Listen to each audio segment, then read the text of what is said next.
L'électronique, je vous le disais tout à l'heure, est l'une de ces six industries stratégiques que le gouvernement a choisi d'aider pour démarrer ou se restructurer. Ce fut le cas il y a quelques années pour le mariage de C2I avec Honeywell Bull. Aujourd'hui, l'entreprise est repartie sur des bases saines et le Premier ministre, M. Raymond Barre, a pu annoncer cet après-midi que l'État mettait un terme à la convention qui le liait avec cette entreprise. Philippe Dumez. La création en 1975 de la compagnie C2I Honeywell Bull avait provoqué certaines craintes chez les employés. Il s'agissait d'une fusion entre des compagnies américaines et françaises. Après 5 ans, cette compagnie peut se vanter d'avoir un beau chiffre d'affaires en augmentation en valeur d'une moyenne de 15% par an.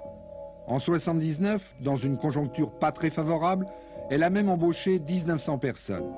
La qualité de son matériel et sa diversité, depuis les plus gros ordinateurs jusqu'aux mini, avec un réseau commercial couvrant une 50aine de pays, font que la C2I Honeywell Bull se situe à la 6e place sur le marché mondial.